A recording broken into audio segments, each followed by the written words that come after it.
औज़ु बिल्लाहि मिनश्शैतानिर्रजीम बिस्मिल्लाहिर्रहमानिर्रहीम। अस्सलामु अलैकुम वरहमतुल्लाहि वबरकातुहू। डियर स्टूडेंट्स, क्या हाल चाल है आपका? उम्मीद है आप ठीक होंगे। तो आज चलें शुरू करते हैं लेक्चर नंबर 11। आज हमने स्टडी करना है लेक्चर नंबर 11 मैकेनिक्स 2 का।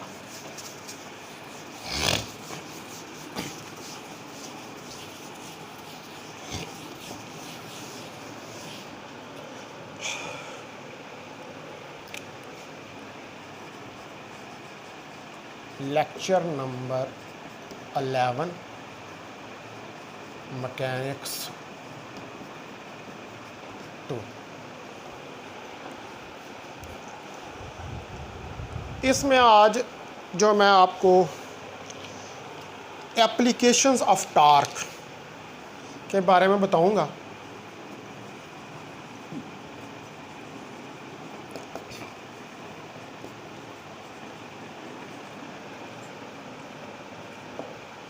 लेकिन उसमें पहले नंबर पे डायरेक्शन ऑफ टॉर्क।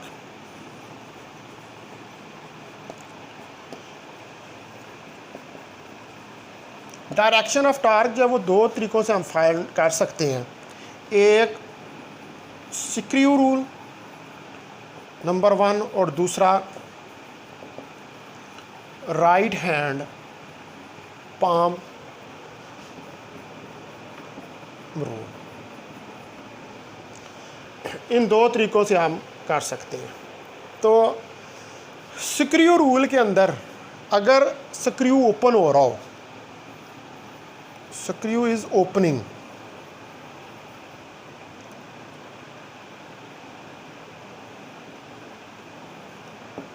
तो डायरेक्शन क्या होगी? आप देखें, ये इस तरह करके स्क्रू को अंदर लेके जा रहे हैं, ठीक है। ये कौन सी डायरेक्शन है? क्लॉकवाइज। ये देखें, क्लॉकवाइज अंदर की तरफ लेके जा रहे हैं, क्लॉकवाइज।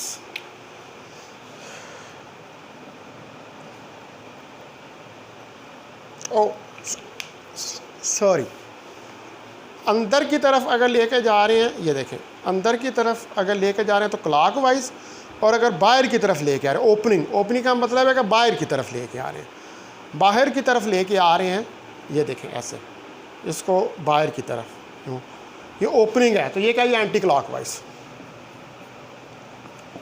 Anti clockwise. और अगर स्क्रू जो है वो क्लोजिंग है,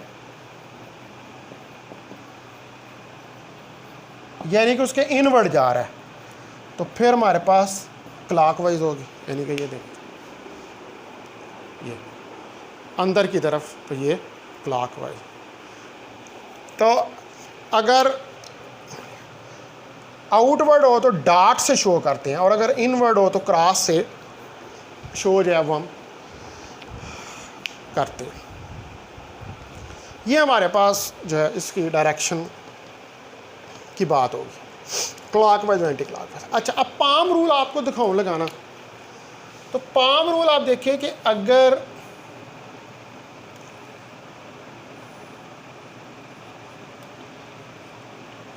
ये वेक्टर आर है और ये एफ है, ये थीटा एंगल बन रहा है और ये टॉर्क है ऐसे,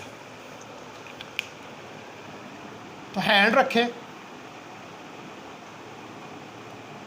कर्ल करें, ये हैंड और curl, thumb is the direction, ये आउटवर्ड जा रहा है, ये थंब इज द डायरेक्शन। और अगर यहाँ पर रखें, यानी कि आर को इधर ले आए और एफ को इधर ले आए, तो इनवर्ड, ये इनवर्ड इनवर्ड इनवर्ड इसकी डायरेक्शन होगी। तो अब हमने देखना है, ये तो डायरेक्शन की बात होगी। अब हमने ज़रा एप्लीकेशंस देखनी है। एप्लीकेशंस में आप देखें, एप्लीकेशन नंबर 1 देखते हैं। एप्लीकेशन नंबर 1, टार्क जो है वो सिर्फ वो वाला कंपोनेंट टार्क प्रोड्यूस करता है जो along the axis of rotation होता है। The component of torque which is along axis of rotation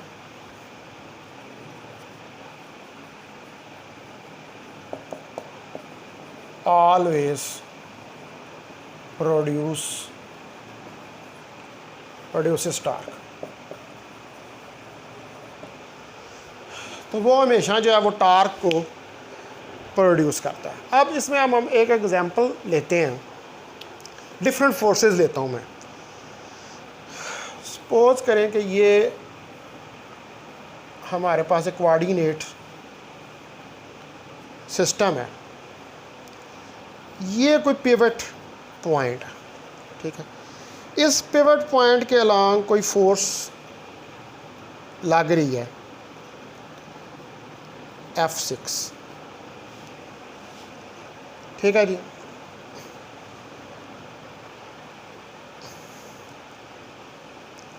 ये इस तरह एक बॉडी है,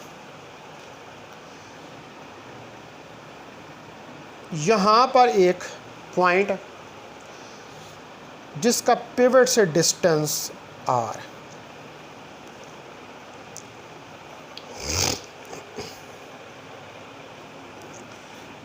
एक फोर्स ये जा रही है F1,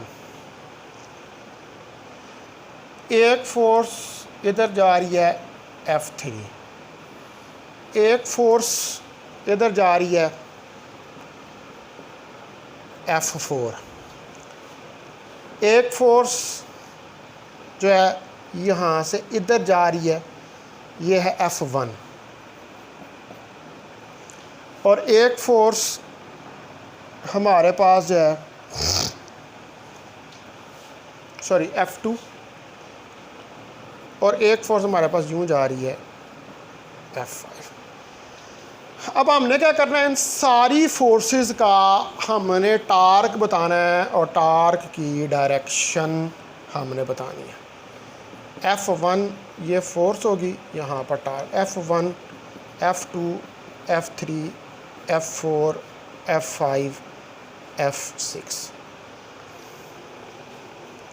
अब फोर्स F1 तो एक्सिस ऑफ रोटेशन में से गुजर रही है, इसका कोई परपेंडिकुलर डिस्टेंस नहीं है, तो ये तो ज़ीरो हो जाएगी।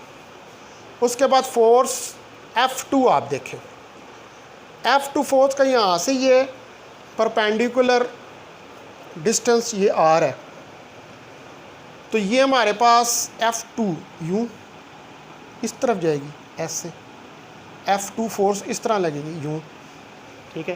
तो ये कौन सी डायरेक्शन है, ये वाली, ये क्लॉक वाइज डायरेक्शन यानी कि होगा और क्लॉक वाइज डायरेक्शन होगी। उसके बाद F3, ये F3 फोर्स है, इसका ये परपेंडिकुलर डिस्टेंस है, तो F3 ये परपेंडिकुलर डिस्टेंस, तो F3 इस तरफ, ये कंपोनेंट इसका ये जो इस तरफ है F3, ठीक है, F3 ये इस तरफ, यानी कि ये एंटी क्लॉक वाइज लगेगी। उसके बाद F4, ये देखें F4 ये भी इस तरफ नहीं जाएगा, ये इस तरफ लगेगी, तो F4 भी एंटी क्लॉक वाइज जो है वो लगेगी। उसके बाद F5 यूँ नहीं जाएगी, F5 ये कुछ इस तरफ ऐसे, F5 इस तरफ, तो F5 क्लॉक वाइज, और F6 जो है वो तो एक्सिस ऑफ रोटेशन में से पास कर रही है, दैट इज इक्वल टू 0। तो हमें यहाँ से पता चल गया, ये एप्लीकेशन नंबर 1 थी कि हम फोर्सेस के टार्क को किस तरह फाइंड कर सकते हैं। ये मैंने आपको एक्सप्लेन करके टार्क की डायरेक्शन से बता दी।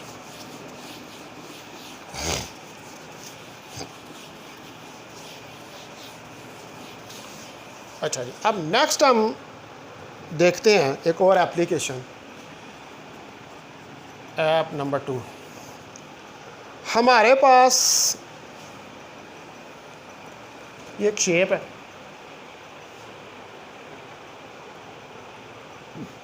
हमारे पास एक शेप है, इधर बैठ, हमारे पास एक शेप है और हमने इस शेप का रेडियस यहाँ से ये 2 मीटर डिस्टेंस है।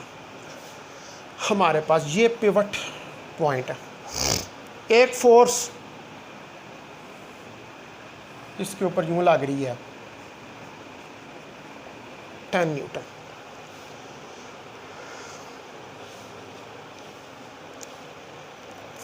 ठीक है जी, 10 न्यूटन की एक फोर्स हमारे पास लग रही है। तो यहाँ पर tau R cross F, R F sine of theta, तो ये इनके दरमियान डिस्टेंस 90 डिग्री है, थीटा 90 डिग्री, तो आर एफ साइन 90 डिग्री 1 के बराबर होता है। तो ये क्या हो जाएगा, 2 ज़रब 10 20 न्यूटन मीटर। अब इसकी डायरेक्शन देखो, फोर्स इस तरफ जा रही है, ये 10 न्यूटन की, ये इस तरह, तो इसकी डायरेक्शन क्लॉकवाइज, टार्क जो है वो क्लॉकवाइज डायरेक्शन में जो है वो लगेगा। इसी तरह सपोज करें कि हमारे पास एक रॉड है, ये देखें हमारे पास एक रॉड है, ठीक है, यहाँ पे इसका ये ओरिजिन है ओ, इसके ऊपर एक फोर्स इधर से लग रही है जो इस रेफरेंस लाइन से 37 डिग्री का एंगल बना है। एक इसका कंपोनेंट ये बनेगा, ठीक है, ये थीटा, इसका कंपोनेंट साइन 37 डिग्री, और एक इसका इस लाइन के साथ बनेगा कॉस 37 डिग्री। ओरिजिन से यहाँ तक इसका डिस्टेंस 1 मीटर है, परपेंडिकुलर डिस्टेंस। तो टा हमारे पास आर एफ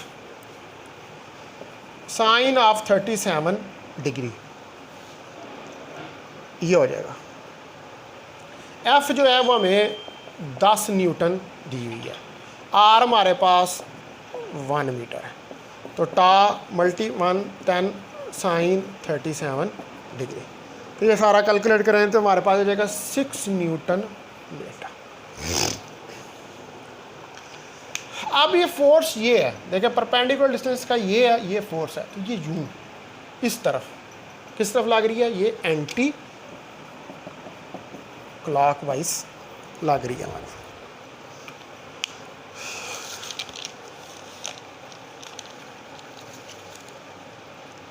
ठीक है, इसी तरह एक और फिगर देखते हैं हम।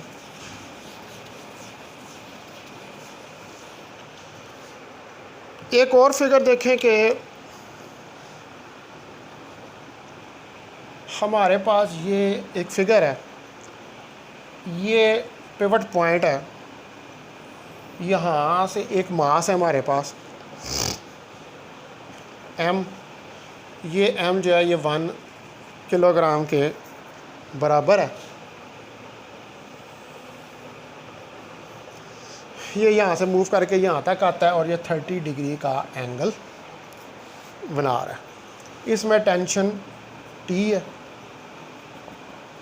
ये इसके एक्सेस आगे हमने बढ़ा दिए, और यहाँ पे वेट W = mg एक्ट कर रहा है, और यहाँ से भी ये एंगल 30 डिग्री बना रहा है।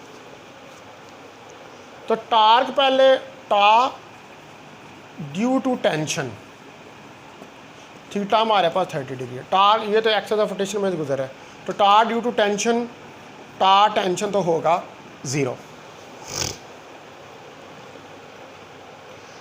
अच्छा, अब हमारे पास जो दूसरी फोर्स एम जी एक्ट कर रही है, ये फोर्स हमारे पास एम जी जो एक्ट कर रही है, तो इसके लिए टा are F sine of theta, तो टा आर हमारे पास यहाँ से यहाँ तक का डिस्टेंस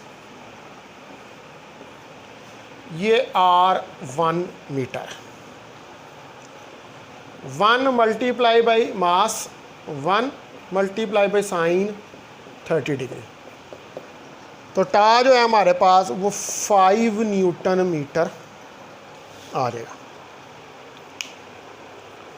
तो अब ये फोर्स जो है ये इस तरफ तो नहीं करेगी, ये यूं घुमाएगी इसको इस तरह, ऐसे ऐसे, तो ये कौन सी डायरेक्शन है, ये हमारे पास क्लॉक वाइज डायरेक्शन है and inward,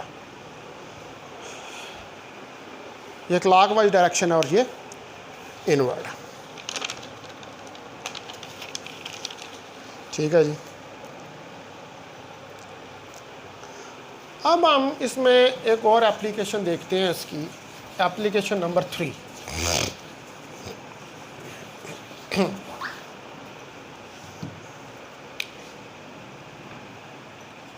application number 3, suppose करें कि हमारे पास एक फोर्स F1 ये लग रही है, एक फोर्स F2 ये लग रही है, ये कोई फिक्स पॉइंट है, यहाँ से डिस्टेंस और यहाँ से डिस्टेंस, ये भी 2 मीटर और ये भी 2 मीटर, ये 20 न्यूटन लग रही है, ये 10 न्यूटन फोर्स लग रही है। तो हमारे पास टा 20, यहाँ इसको कह लें टा 1 जो फोर्स 1 की वजह से लग रहा है, R1 F1 sign of theta 1,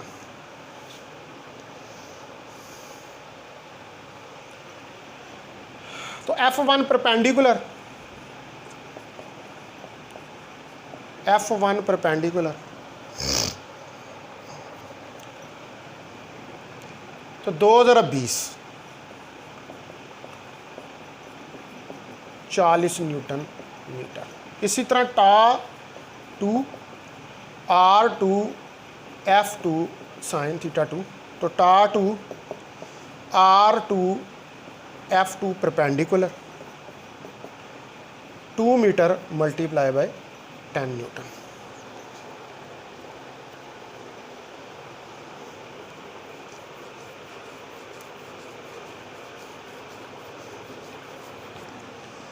तो 20 न्यूटन मीटर। अब टा 1 की डायरेक्शन क्या होगी, इस तरफ, ये इस तरफ, तो ये होगी हमारे पास टा 1 इन क्लॉक वाइज डायरेक्शन, और टा 2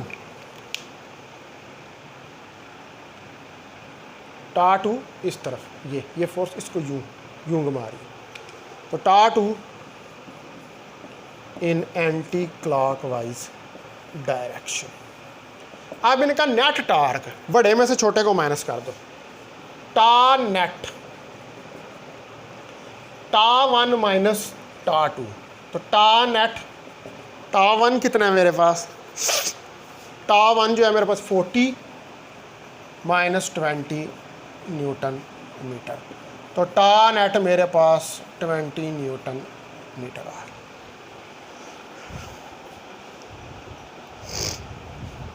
ये मेरे पास एप्लीकेशन नंबर 3 होगी। अच्छा, अभी कुछ और एप्लीकेशंस भी देखेंगे। अच्छा, लेकिन उससे पहले एक चीज़ देखें, स्टैटिक इक्विलिब्रियम।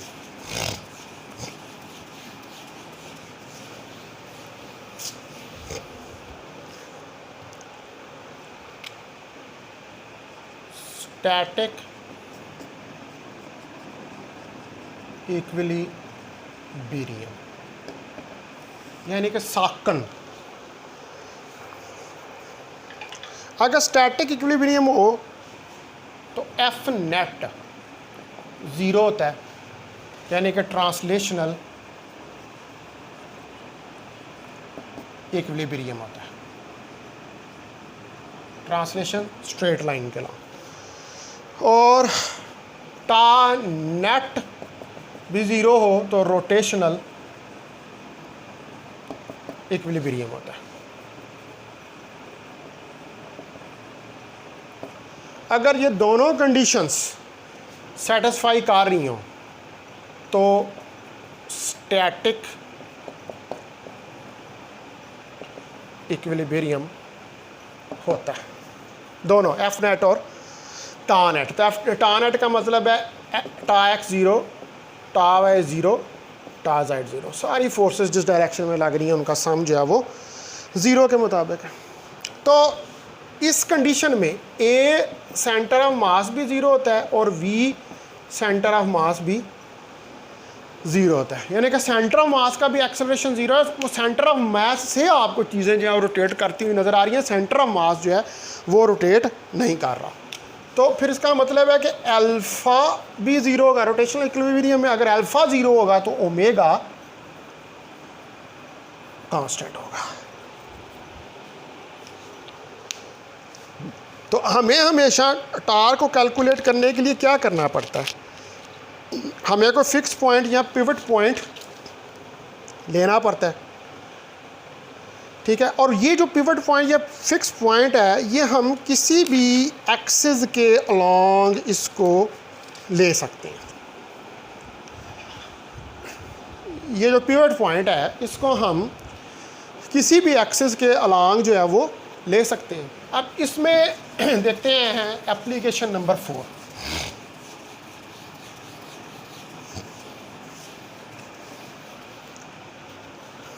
ऐप 4 देखते हैं।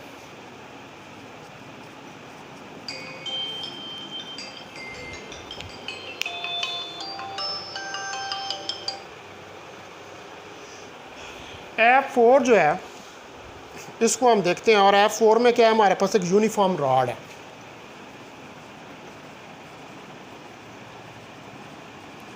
ऑफ मास m, एक मास m की हमारे पास यूनिफॉर्म रॉड है। ये देखें, एक यूनिफॉर्म रॉड है,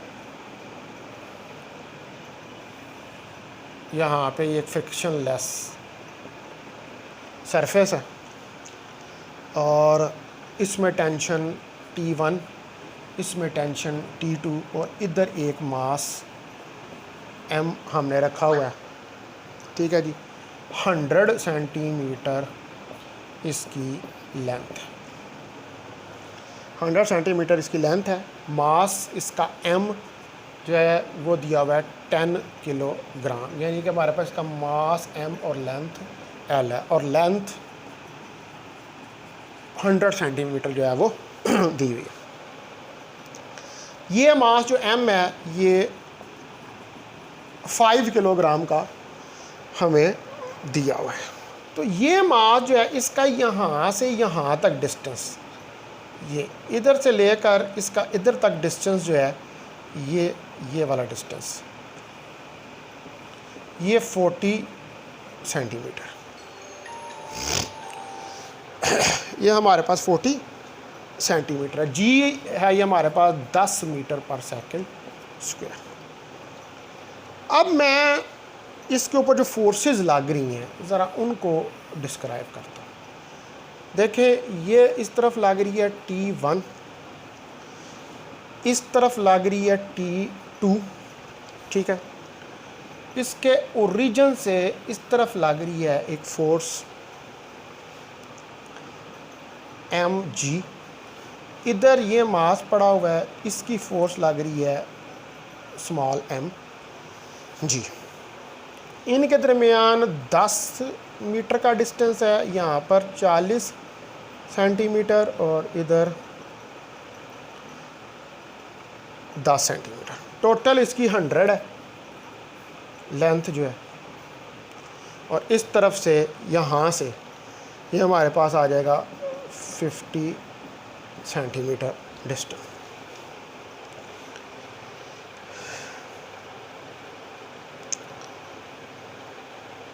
तो हमने टॉन नेट फाइंड करना है। Tau net F net. अब मैं फिक्स पॉइंट ये ओ ले लेता हूँ, ये वाला पिवट और फिक्स्ड पॉइंट इज ओ। तो पहले लगाएं आप एफ नेट। तो एफ नेट कितनी है, T1 plus T2 is equal to mg plus mg। तो T1 plus T2 mg 10g plus 5g।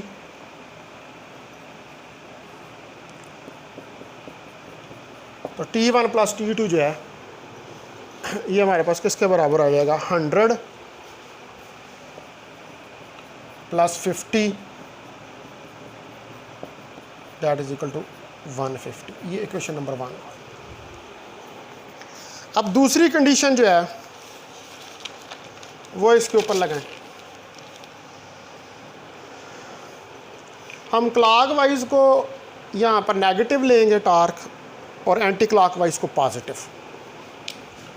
Clockwise torque लेंगे नेगेटिव और एंटी क्लॉकवाइज टॉर्क लेंगे पॉजिटिव।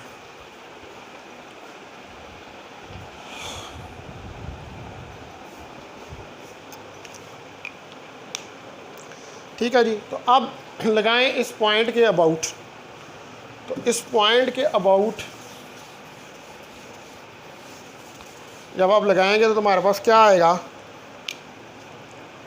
ये जो फोर्स है ये तो एक्सेस है, इसका तो ज़ीरो होगा। पहले इसको देखें, क्लॉकवाइज नेगेटिव माइनस T1 ये जा रही है, ये इसमें से गुजरी, मल्टीप्लाई बाई 50। फिर T2 ये एंटी क्लॉकवाइज तो पॉजिटिव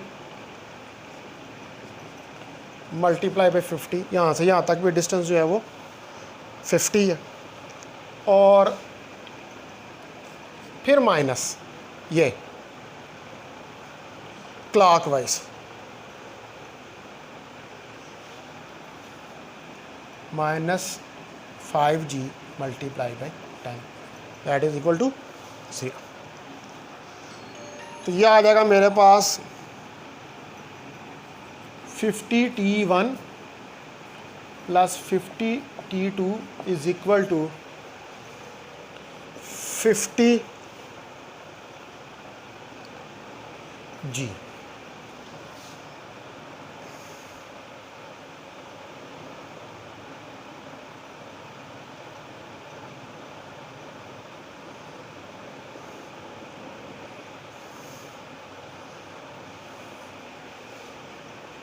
ये हो जाएगा माइनस 5g मल्टीप्लाई बाय 10।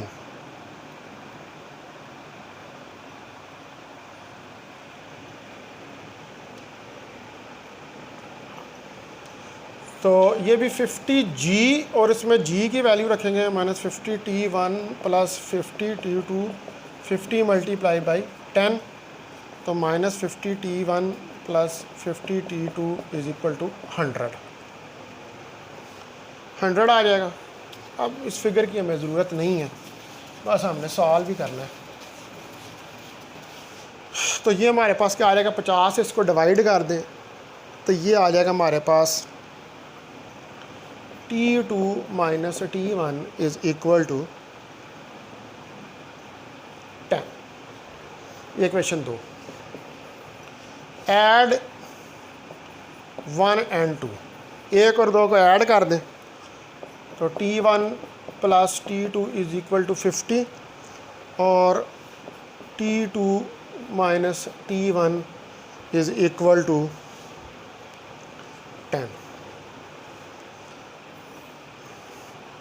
ये से कट गया, 2T2 इज इक्वल टू 60 और T2 जो है वो हमारे पास आ जाएगा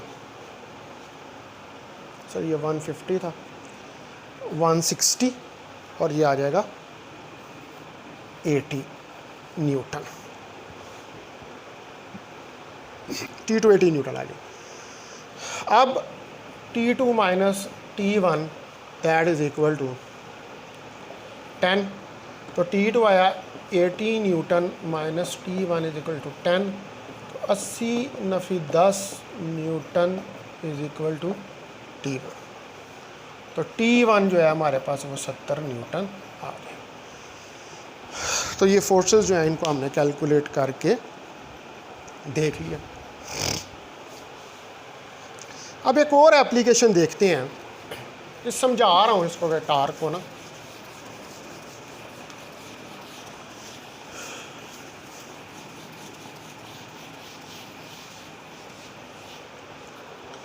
एक और एप्लीकेशन देखते हैं, एप्लीकेशन नंबर 5।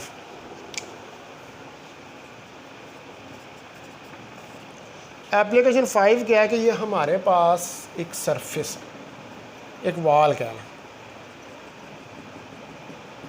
हमारे पास एक वॉल है, यहाँ पर एक ऑब्जेक्ट है, ठीक है, और इस ऑब्जेक्ट की लेंथ जो है वो 2 मीटर है। ये इसके ऊपर इस तरफ लग रही है फ्रिक्शनल फोर्स, ठीक है, यहाँ पर इसके ऊपर ये एक फोर्स लग रही है और एक फोर्स इसके नीचे लग रही है, इसका वेट, जिसको आप कह लें mg। वॉल है ये, रफ वॉल है, तो मास यहाँ पर 2 किलोग्राम इसका दिया हुआ है, ठीक है, और g 10 मीटर पर सेकंड स्क्वायर है। तो हमने फाइंड करना है torque about centre of mass, ठीक है। What is torque about the centre of mass produced by the normal reaction of wall। अब ज़ाहिर बात है ये वॉल भी इसके ऊपर इस तरफ एक नॉर्मल रिएक्शन लगाएगी, लेकिन हमने ये नॉर्मल रिएक्शन ये कहाँ लेना है ये अभी हम देखते हैं इसका। तो हमारे पास F net is equal to 0। देखो ये सेंटर ऑफ मास है, ये पॉइंट, ये फोर्स F जो लग रही है ये भी सेंटर ऑफ मास से गुजरी, ये भी, ये तो दोनों 0 होगी। सिर्फ फोर्स ये फ्रिक्शन किया है जो ऊपर की तरफ जा रही है, ठीक है, ये ऊपर की तरफ और ये नीचे की तरफ। तो F जो है हमारे पास Fy वो क्या आ जाएगा, F minus 2g is equal to 0 या F is equal to 2g। F2 multiply by 10 20 newton. इसका मतलब है कि ये फोर्स फ्रिक्शन 20 न्यूटन के बराबर हमारे पास निकल आएगी। अब F ऑफ X, ये F ये N, F minus N is equal to 0, F is equal to N, ये आ जाएगा हमारे पास। अब नेट टॉर्क जो है T नेट हमने फाइंड करना है। तो T नेट और नेट टॉर्क किसकी वजह से है, क्लॉक वाइज टॉर्क है। देखें यही वो ऑब्जेक्ट है, ये फोर्स लग रही है F 20 न्यूटन फ्रिक्शन की। ये यहाँ से फोर्स और ये नीचे F और mg नीचे, ठीक है। इधर से यहाँ से इसका डिस्टेंस ये इस तरफ 1 मीटर, ठीक है। इसका डिस्टेंस यहाँ से 1 मीटर। तो क्लॉकवाइज टॉर्क बाय फ्रिक्शन ये यूँ, ये क्लॉकवाइज टॉर्क जो है ये फ्रिक्शन लगाएगी। अब हमारे पास जो है देखें आप कि नॉर्मल रिएक्शन जो है, नॉर्मल रिएक्शन जो है उसको फोर्स देखें आप ये लग रही है, हम कहते हैं नॉर्मल रिएक्शन ये लगा है, और ये डिस्टेंस इसका इससे x, हमें इस डिस्टेंस का पता नहीं है, ये डिस्टेंस x है। तो हमारे पास ये इस तरह जाएगा और नॉर्मल s है, ये इस तरह और नॉर्मल इस तरह, ये क्लॉकवाइज ये एंटी क्लॉकवाइज। तो minus f multiply by 1 is equal to plus n multiply by x is equal to 0। तो nx is equal to f1।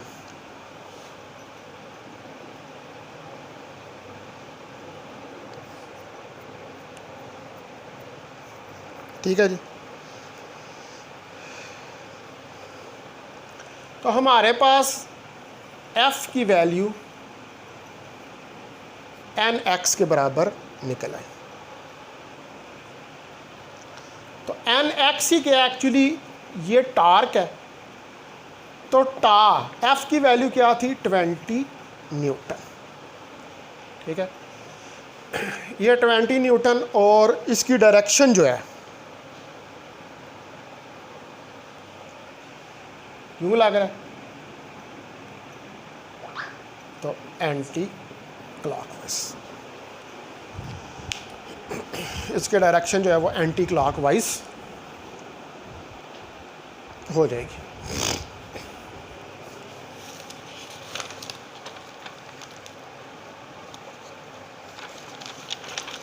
अच्छा, अब जो है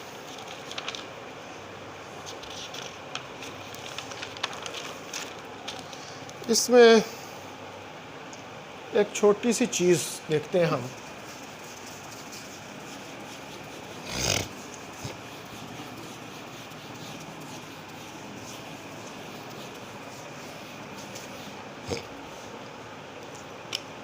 वर्क डन बाय टॉर्क,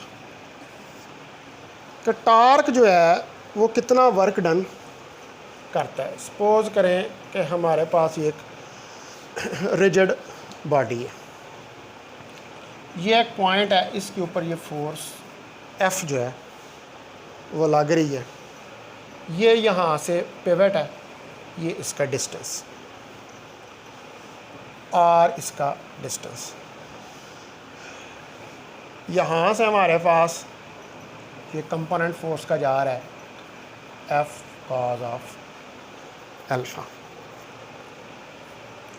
ये अल्फ़ा एंगल है, ठीक है जी। अब ये यहाँ से बहुत छोटा सा इधर मूव करके देता है, बहुत छोटा सा डिस्प्लेसमेंट कवर करता है, ठीक है। और उसका एंगल कितना है, उसका एंगल डेल्टा थीटा या डी थीटा, उसका एंगल डी थीटा, आर यहाँ से रेडियस है। तो ये जो ये वाला डिस्प्लेसमेंट है यहाँ पर, ये बहुत छोटा है, it is a very small displacement, ये एक बहुत स्मॉल डिस्प्लेसमेंट है, and it is almost linear, और ये ऑलमोस्ट लीनियर। तो डी डब्ल्यू हमें पता है कि F S cos of alpha के बराबर है, अल्फ़ा एंगल है। तो D W F cos of alpha into ये एस, ये छोटा सा डिस्प्लेसमेंट, ये कितना है, ये D S. F cos alpha perpendicular to R है। देखें ये वाला कंपोनेंट परपेंडिकुलर टू आर है। तो D S R D theta के बराबर हो जाएगा F cos of alpha F perpendicular है। तो D W F perpendicular R D theta. तो एफ परपेंडिकुलर आर किसके बराबर होता है, टार्क के। तो डी डब्ल्यू हमारे पास टा डी थीटा आ जाएगा। इसका इंटीग्रल ले लें दोनों तरफ, तो वर्क डन हमारा बाई टार क्या निकलेगा, टा डी थीटा।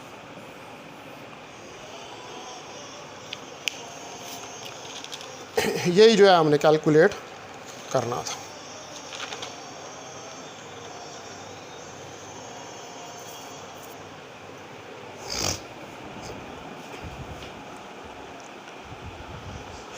अच्छा, अब अगर वर्क एनर्जी थ्योरम को रोटेशन के लिए प्रूव करना हो,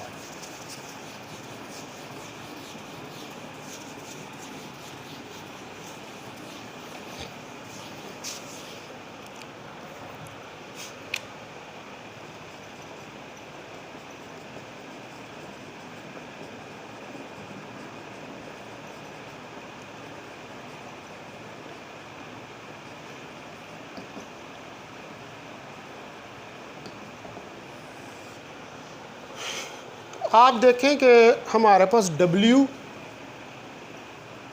all forces is equal to delta kinetic energy. Delta kinetic energy change of kinetic energy. हमने पढ़ा है कि W जो है वो टा डी थीटा के बराबर होता है, और पीछे हमने प्रूव किया था कि टा आई अल्फ़ा के बराबर होता है। तो W I alpha d theta और अल्फ़ा बराबर होता है d omega over d t के, d omega over d t के, और omega d theta over d t इसके बराबर होता है। इसके अंदर वैल्यूज़ रखे हैं डब्ल्यू आई अल्फ़ा की जगह d omega over d t और d theta omega d t के बराबर आ जाएगा। यह आ जाएगा ओमेगा डी टी। यह डी टी से कट गया, आई तो मोमेंट ऑफ इनर्शिया ये बाहर आ जाएगा, और ओमेगा डी ओमेगा। तो W omega initial to omega final omega d omega, इसको इंटीग्रेट कर दें तो omega square by 2 omega initial omega final.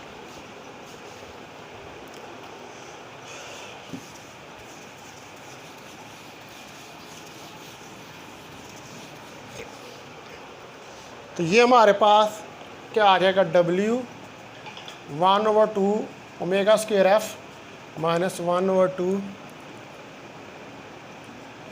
Omega square I.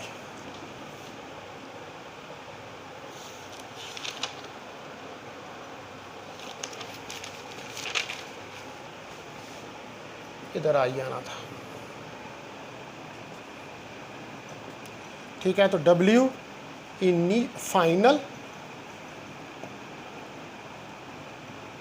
Kinetic energy final minus kinetic energy initial, तो W डेल्टा काइनेटिक एनर्जी। ये हमारे पास work energy principal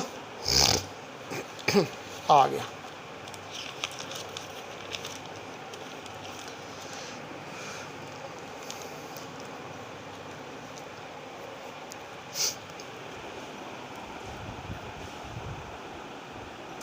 उसके बाद एक और छोटी सी चीज़, law of conservation of mechanical energy.